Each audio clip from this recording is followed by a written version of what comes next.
have your attention, please? So many of you are new to the Pentagon. I see your awesome V things that you've got. Can we please put those in your pockets? So for all imagery that's collected here or shared within the Pentagon, we want to make sure we don't show our badges.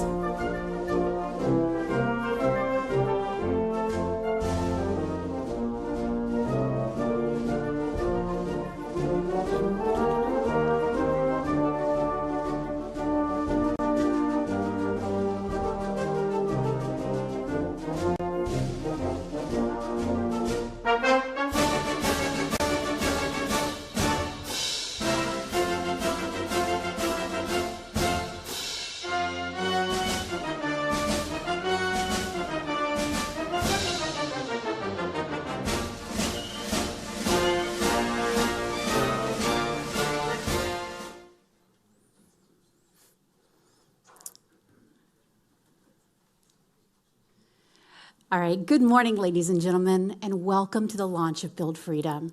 We're so happy to have each and every one of you here today. I want to specifically thank our partners from across many government agencies, industry, education, labor, workforce, and across the board, and anywhere and everywhere in between for joining us and making this a priority. We appreciate you here today. Your presence here reflects an understanding of just how important America's military advantage is and how important not only the platforms that we use, but the people that operate them are. We're living in an era of strategic competition unlike anything we've seen in decades. Our ability to deter conflict, sustain readiness, and prevail overall depends on resilience from the industrial base. And like many of you understand, that base is powered by American workers. Every ship that sails, every submarine that patrols, every aircraft that takes the skies, every microchip, munition, and critical technology that our warfighters rely on begins with a skilled workforce. Today, we face a significant challenge, making sure our workforce is able to meet that demand. Across the defense industrial base, employers, like many of you in here, and the conversations we've had over the past several years, understand that demand is growing and growing every day. But that's why Build Freedom matters. That's why this initiative is so much more than a website or jobs. It's a movement. It's a movement that's listened to everyone who's mentioned and has spoken over the past several decades how important the industrial base is.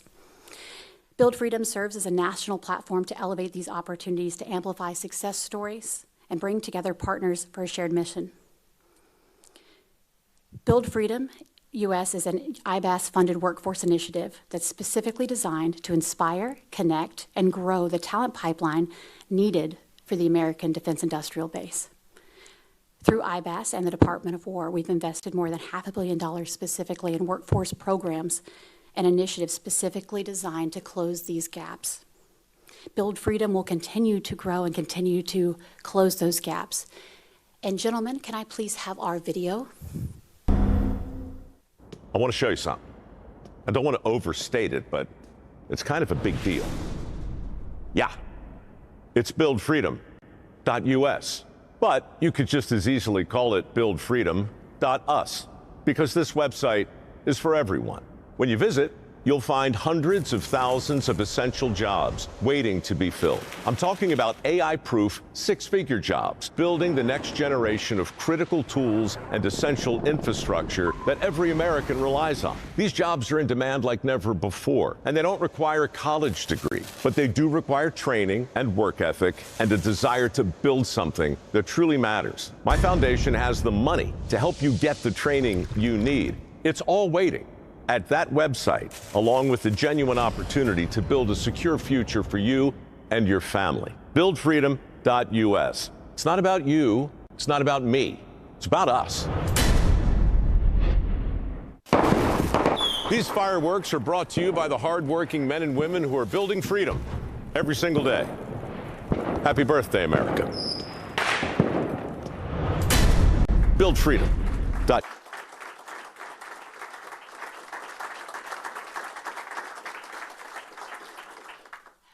Mr. Rowe talks about a very important line anytime he's talked about this program. You know, U.S., to many of us, symbolizes the work that our warfighters do across the country.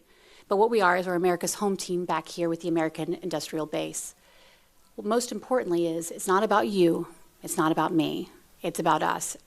And someone who absolutely understands that challenge more than most and has been a champion fighting for the industrial base is our Assistant Secretary of War, Mr. Michael Catanazzi, who I would love for you to join me to welcome him to the stage now.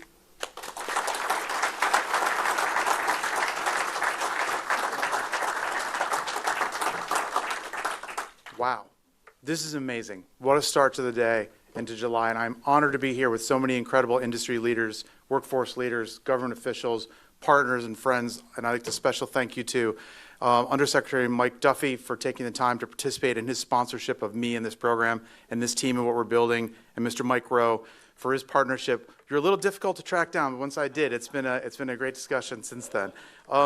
It's outstanding to be here, and I'm excited to be a part of this. I also got told today that the presidential prayer team has me on their list for the day. So like we are winning July. So this is a good thing. We've been talking about demographic crisis in the skilled trades for a long time. That's been exacerbated by events, changes in economic behavior, the COVID crisis, things and incentives in society that have changed and moved generations of workers away from the embrace of the skilled trades.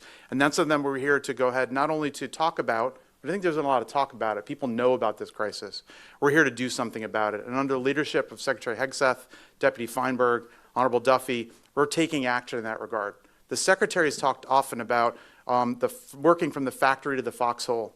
In my own talks, I've tried to talk about the wizards behind the warriors, that is, the skilled tradespeople, the scientists and engineers that make all this work. Today, we're going to focus on the critical need for additional skilled trades.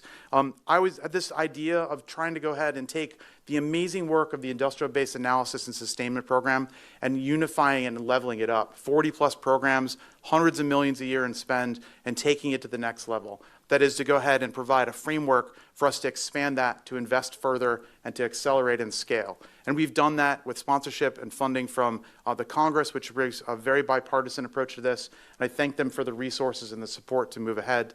We're launching Build Freedom, which is already scaled to 70-plus programs, hundreds of millions of dollars of additional spend, and incredible visibility across the country. These projects that we're uniting and that we're supporting with Build Freedom do their heavy lifting, from Honolulu Community College to Danville, Virginia, from the Gulf Coast up to Michigan, and everywhere in between, with more things happening every single week. The team's got an amazing set of ideas. And I think it's been incredible to see the support for communities to go ahead and bring these ideas forward and turn them into action. The purpose of today's launch, Alicia covered it really well, and I have to go ahead and make a specific point of thanking Alicia, Kristen, Matt, John, Jeff, the entire Build Freedom team for what they've done in an incredibly short period of time. I've been here for 8 or 9 months. We started talking about this the very first couple weeks on board, and they've made this vision happen incredibly quickly. So thank you to you for your leadership, Chris Rick, your leadership and support for this. This does not happen without them dogging this every day, and I apologize for harassing you constantly for details. So we're going to go ahead and take this forward here. We're not just building careers for today. As Mike laid out in the video, we're talking about building careers for the future, AI-proof, 6-figure jobs, the ability to work across the country, and to really meet a demand for the future that is at the heart of everything we're trying to do with reindustrializing the country and scaling the industrial base for the future. It takes a profound level of leadership and commitment to go ahead and drive that, and someone who has that in deep, and holds these requirements in deep regard is my boss, the Honorable Mike Duffy. Please.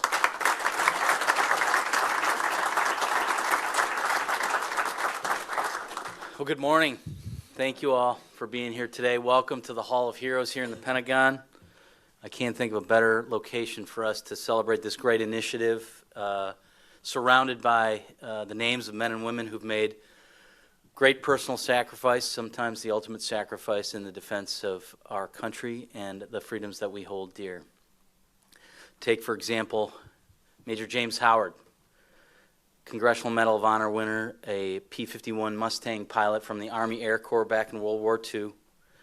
January 11th, 1944, he was escorting bombers back from a German raid when 30 German fighters ambushed the bomber fleet and separated from his squadron, spent 30 minutes as a one-man Air Force taking down 24 German fighters.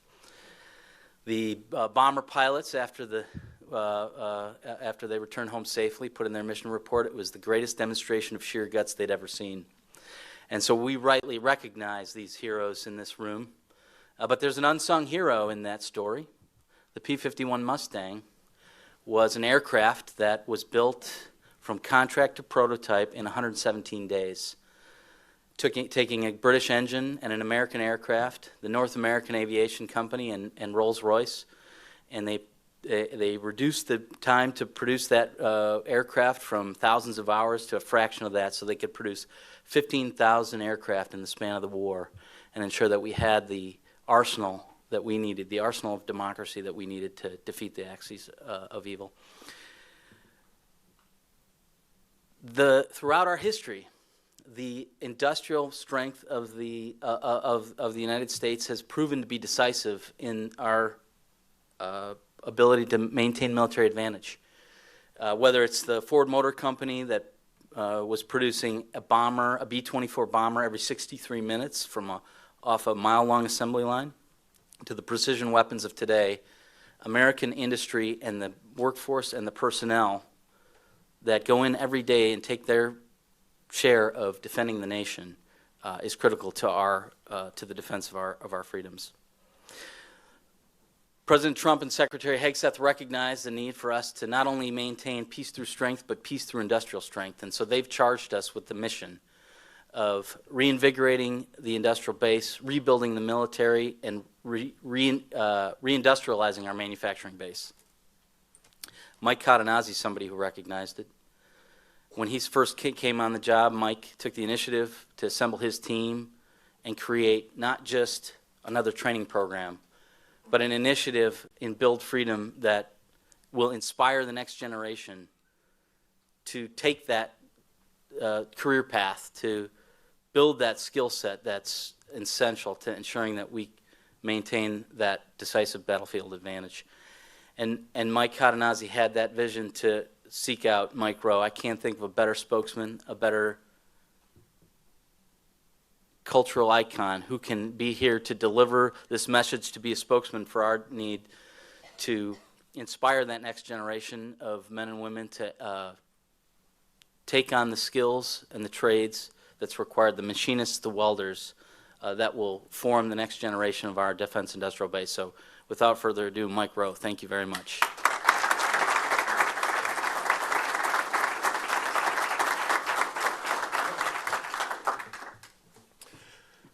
Well, hell, this is the greatest day of my professional life. I'm humbled, which doesn't happen a lot, and grateful, which happens all the time. On a macro level, everything you just said resonates so perfectly and so metaphorically. That P-51, without the maintenance, without the concerted effort, without the will to build the thing and maintain it along the way, we don't have any heroes in this hall without the guys who did that. So on a macro level, I am just blown away to be here in front of all you guys.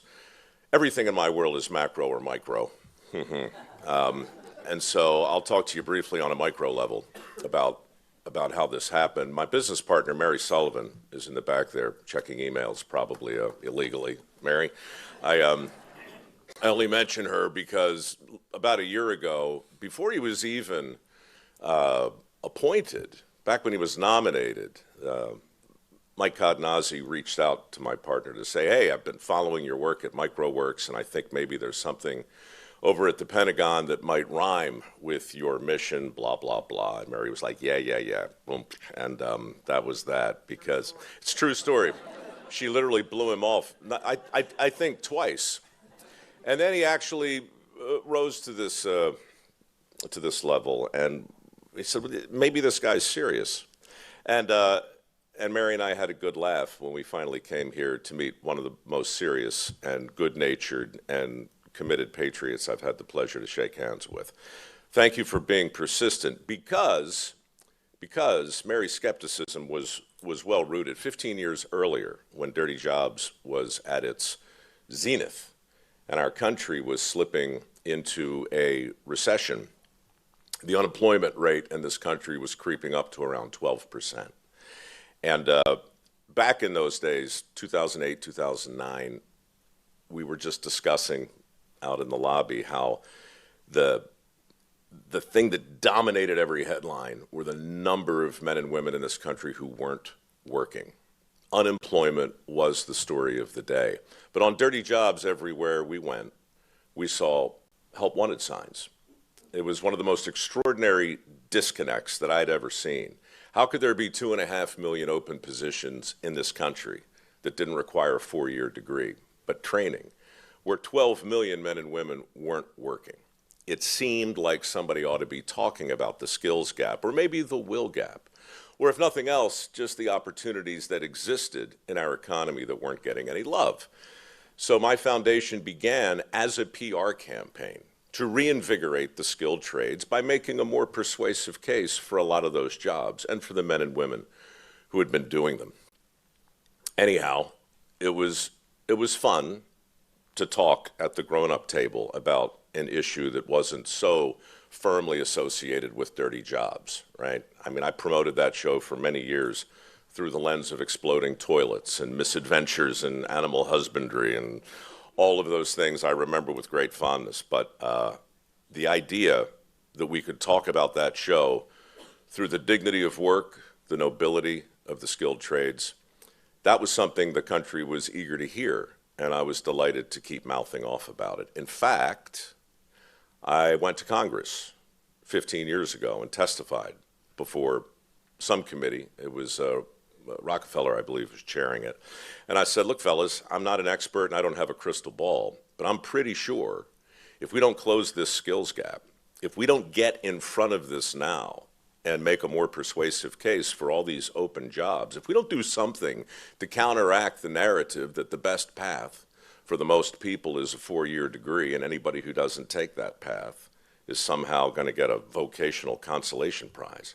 If we don't challenge all of that in a meaningful way, the gap is going to continue to widen, student debt is going to continue to grow, and we are going to wind up with a workforce that's dangerously out of balance. We also took shop class out of high school. Many of you are old enough to remember that, which I believe will be looked back upon as the greatest misstep in the history of modern education. A lot of things conspired to make the attempt to reinvigorate the skilled trades mission critical, in my view. And today, of course, we have $1.7 trillion in outstanding student debt. And we have 7.1 million open jobs, many in the DIB. And we have nearly 7 million able-bodied men, for reasons no one can quite explain, who are not only not working, but not looking for work, which has never happened in peacetime before, not in this country. So there are a lot of interesting things that have conspired to make an attempt to reinvigorate the trades, something that should be taken seriously.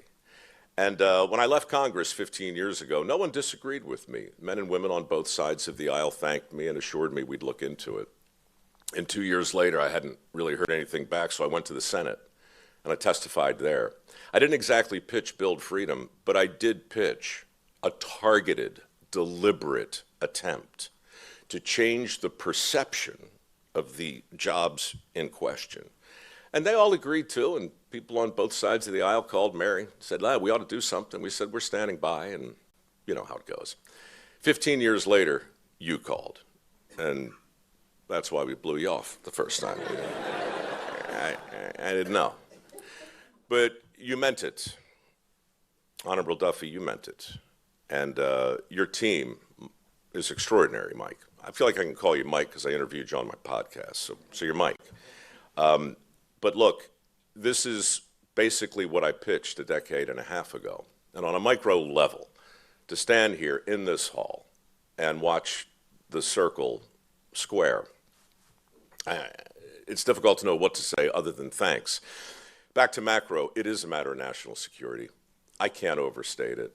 Not a day goes by where Mary doesn't get a call from some leader of some consequential industry in our country who is freaking out. They've done the math. They know that for every 5 tradespeople that retire, 2 come in. It's been that way for nearly 12 years. The math is not on our side. The stigmas, stereotypes, myths, and misperceptions that we deal with every day, those can be confronted, those can be changed. This campaign is an attempt to do that.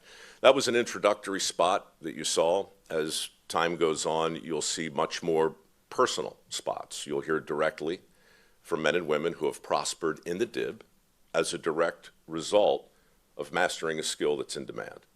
If I could go back in time, I'd find the people who worked on that P-51, and I would interview them, and I would ask them how they felt when they read the story of the man who displayed more guts than anybody had ever seen.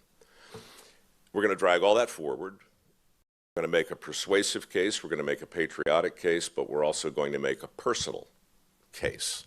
We're going to show people that they can support a family and revel in the joy of meaningful work by building freedom. That's the micro and the macro of this campaign. Again, I'm humbled and grateful and a little weirded out to be here, but mostly I'm just so glad to have a chance to stand and say thanks in front of you all and in front of the cameras. I will not squander this.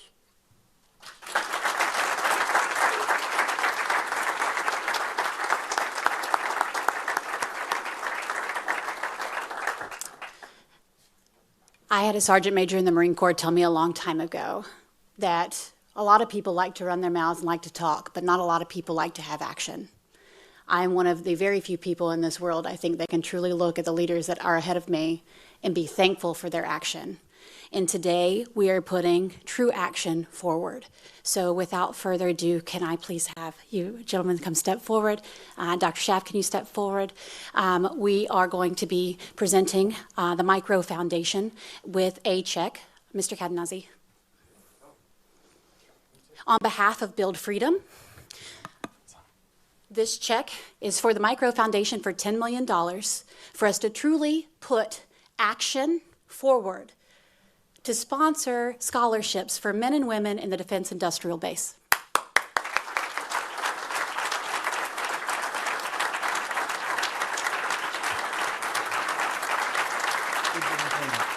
Not bad.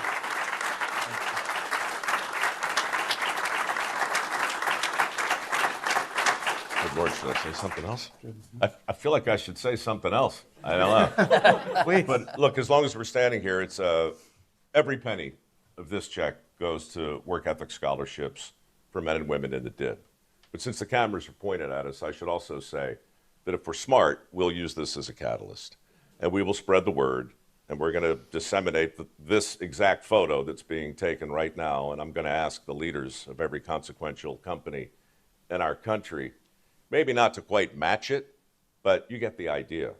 If we can get a significant amount of money standing by, guaranteed to trade men and women in a trade, then the rest, I believe, will fall into place. You started it. Mary, thanks for taking this call. Good move.